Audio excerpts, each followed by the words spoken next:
Hey there for Dragonfly and Me friends. Welcome to another episode of Jean in the Kitchen.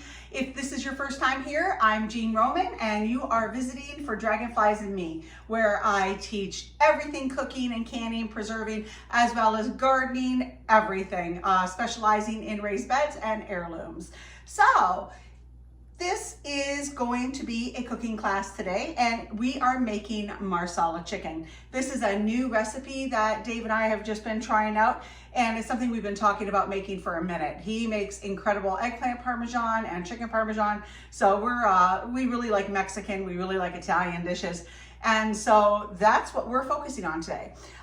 So as always, if you find value in this video, please smash that like button, smash that subscribe button, and be sure to follow me here at my blog, my podcast, and of course all my social media handles, which are found, well, the links will be found in the description below.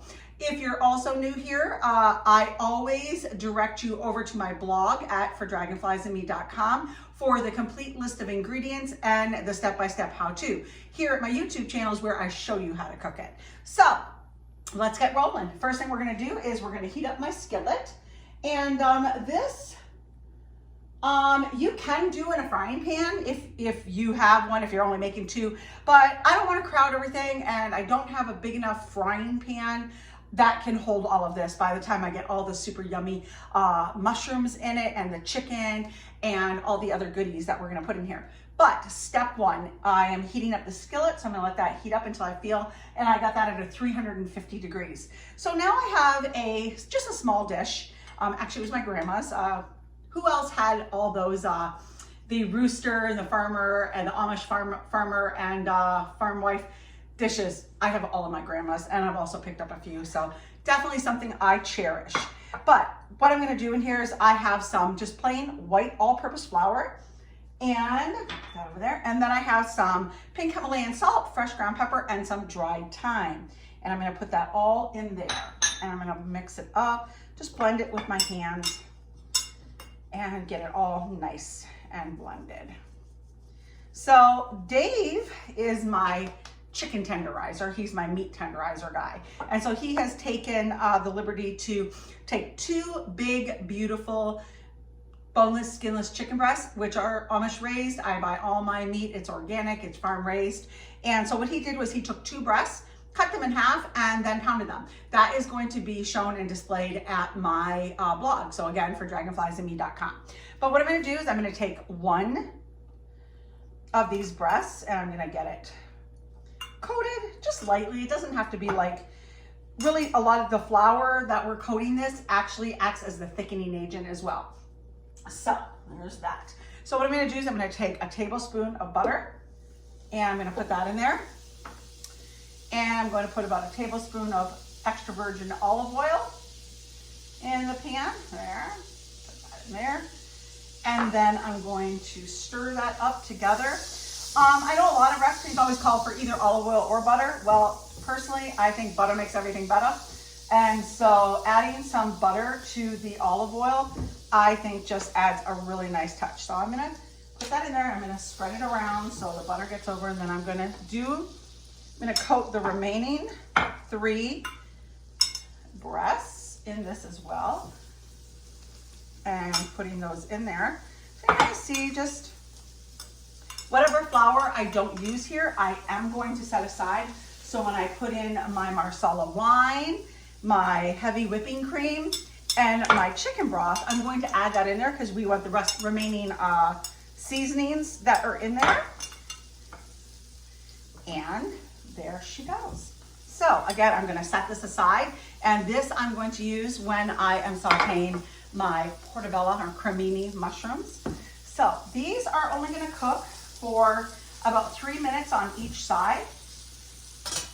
And in the meantime, what we like to have with our chicken marsala that we've experimented with is some angel hair pasta. So I am going to be boiling some water and making some angel hair pasta while this is cooking later.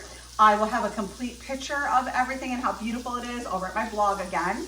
And in the meantime, while this is cooking, I just want to talk to you guys a little bit about my blog at fordragonfliesandme.com. I have a lot of gardening over there. We talk about raised bed gardening. Right now in February and March, I have been doing my gardening 101 series, and I am just about on day 22. I could literally talk about gardening every day and have 365 days, but there are limitations. So recently I just posted my how to plant asparagus, and upcoming is how to start your seeds indoors. And those videos also end up over here at my YouTube channel. And for those of you who just started following me, if you didn't know, I have a cookbook that I wrote when I was Mennonite. Again, if you didn't know, I spent 15 years of my life being Mennonite, and that's where I learned to do a lot of my cooking, all of my canning and preserving, despite growing up in a home where my grandma and my mom always cooked and canned. But my cookbook is called Lovingly Seasoned Eats and Treats. And it is a beautiful big book. It's got over 500 pages with close to 1,000 recipes in it, 100 of them my own, and there's a little over 100 canning recipes. When I put this book together, I wanted all of my recipes, and especially all of my canning recipes, in one shot. Well, I'm working on my second cookbook because obviously I've outgrown this one. But this is an incredible book. It has sold over 25,000 copies across Canada and the US, and you can purchase this in a beautiful spiral bound softcover edition at my blog, as well as in the new PDF version. So you can actually get it now in a PDF downloadable version. So check that out over at my blog. So I think now these are beautiful on one side, so you can kind of see how that is nice. I'm not cooking this all the way through. About 3 to 4 minutes on either side. And when you're tenderizing your chicken, you want to make sure you get it kind of, nice and thin to where it is going to cook up beautifully. And you don't want to overcook chicken. So many people are so worried about eating raw chicken that they just dry the life right out of it. And it's so hard to eat. Just making sure that the juices run clear. If you want to use a food thermometer, making sure that it's set to the chicken temperature for showing cooked. But other than that, you want a nice juicy piece of chicken. And when you tenderize it, it really allows that meat to become fork tender. And so what Dave does, we actually, if you can believe it or not, we don't actually have a meat tenderizer. So Dave uses a glass, like a beer size glass, I guess, 16-ounce glass. And you can use whatever size glass you want, but you want it to be like glass, not plastic. And he puts some saran wrap over the chicken, and I will have those pictures in a short video at my blog at fordragonfliesandme.com. And he just pounds the heck out of it right on the counter. So that works famously. We have never had any problems with it. He uses it for many of our recipes. So once this chicken is done frying on this side for about the 3-4 minutes, I'm going to remove this onto a plate with some paper towel. And then what I'm going to do is I'm going to saute the mushrooms and in the remaining butter and olive oil for a few minutes to let those get nice and soft and tender. And then I'm going to add my shallots and some minced garlic. Once that cooks for a little bit and it's nice and tender, I'm going to add my heavy whipping cream, my chicken broth, and my Marsala wine. And that's going to cook for about 15 minutes. So once I get that started, I'm going to say goodbye. And then I'm going to get the, I'm sorry guys, the chicken and everything all combined into that. So you're going to get to see that process. But again, at my blog, you'll be able to see all of the ingredients, and it is so good. Okay, so guys, I think that I'm going to take the chicken out now, and then I'm going to now start sauteing all the mushrooms and show you what I'm going to do with that. So again, 3 or 4 minutes for each chicken breast over here. And that skillet is nice and hot. I'm going to leave those. I'm actually going to take them off of the paper towel because any of the broth that kind of leaks through there. So now let's add in the butter and the remaining olive oil.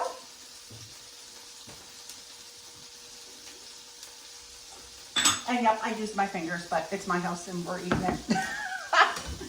But have you guys ever made chicken marsala before? What is your favorite side dish? I know some people will have just regular mashed potatoes with it. So this is my mushrooms, and again, I've already pre-sliced them. You can buy them pre-sliced or you can buy them whole like that. I do it both ways. Sometimes I feel that when I buy the whole ones, they are almost fresher. And sometimes, you know, you can get them to where they're feeling a little slimy. So I'm gonna let these saute for about 3 minutes. And I'm gonna stir them all up with that. I'm also going to add in my remaining flour and seasoning so that that can kind of coat. And again, that is going to be acting as the thickening agent. And I'm actually going to get a little bit more olive oil. You can adjust, you know, if you want a little bit more butter. And depending on how many, I'm going to add about another tablespoon of olive oil there, because I don't want it to dry out. And you can always adjust your oil or your butter. And so I'm coating these mushrooms with that flour and seasoning, and I'm going to try to get my mushrooms to where they're in a single layer so they cook a little more evenly, and I'm actually going to cover this. I like to cover my mushrooms when I'm cooking them, sauteing them. I feel that it allows them to it allows the moisture to stay in the container, in the cooking, in the frying pan or the skillet like what I'm using. But this is a super delicious meal for a family to have for an everyday dinner. It is an incredibly beautiful meal to serve for company or for guests. But again, you will be able to find the complete list of ingredients and the complete set of instructions at my blog at fordragonfliesandme.com.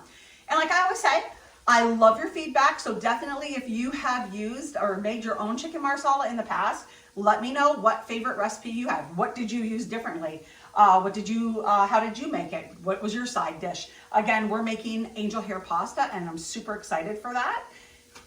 Dave prefers mashed potatoes, but we're using, today we're gonna have angel hair pasta. So I'm gonna stir this up a little bit more.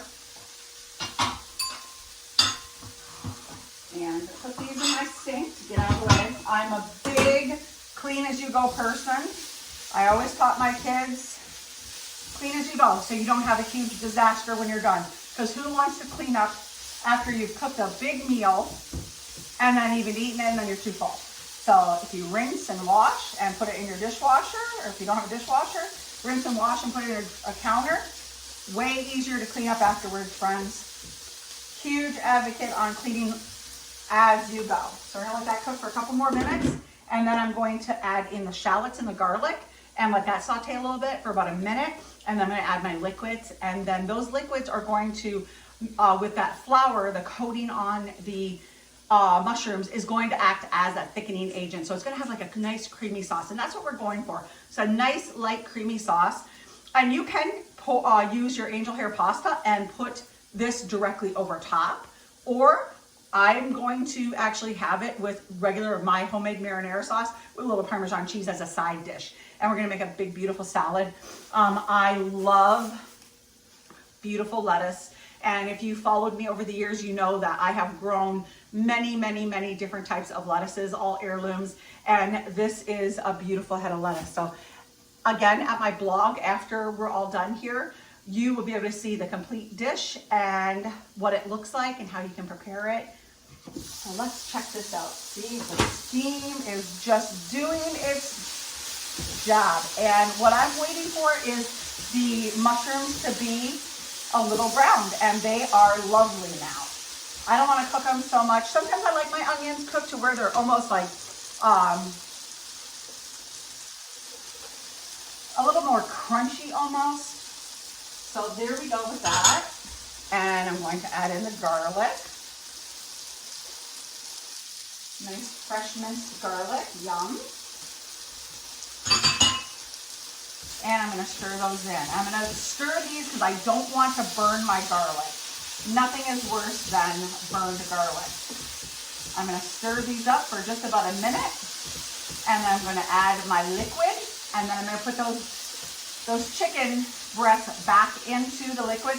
And again, the flour that has coated my chicken breast is also going to act as help with the thickening. So there we go. This is beautiful, beautiful. All right. So first I'm going to take my chicken broth, pour that in. Then I'm going to take my Marsala wine, pour that in. And then my heavy whipping cream, which is going to make, I'm going to actually get my spatula, which is just going to make such a beautiful, rich, creamy sauce. Oh, yum. So now, let's get that all blended in. And the thickening is going to like gradually happen. Don't expect it to thicken right away. Generally, when you're doing any thickening, it has to come to a hard boil and then it starts to thicken up, just like a gravy.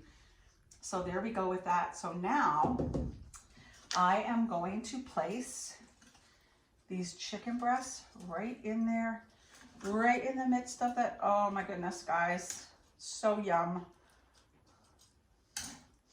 And then there is some broth still on there. I am not wasting a drop. Put it all in there because it is going to be delicious. So now I'm going to let this sit and cook. I will wait about 15 minutes and then I'm going to flip that chicken. And I'm going to stir it occasionally. I'm keeping this, I'm turning this down to about 325 now, and I'm going to watch it because I don't want it to burn on the bottom, and I don't want where the chicken is to kind of like start to get crunchy on the bottom there. But this is Chicken Marsala. This is Jean Roman with you for Dragonflies and me. And so today, again, we're making chicken marsala. You'll be able to find all the ingredients and the complete set of directions at my blog at fordragonfliesandme.com. But as always, friends, if you found value in this video, please smash that like button, smash that subscribe button, and don't miss a beat with any of my videos, both gardening, cooking, organization, podcasts with incredible entrepreneurs. Every week on Wednesdays they come out. So, like I always say, friends, remember to eat fresh, shop local, and have a happy day. See you next time, friends.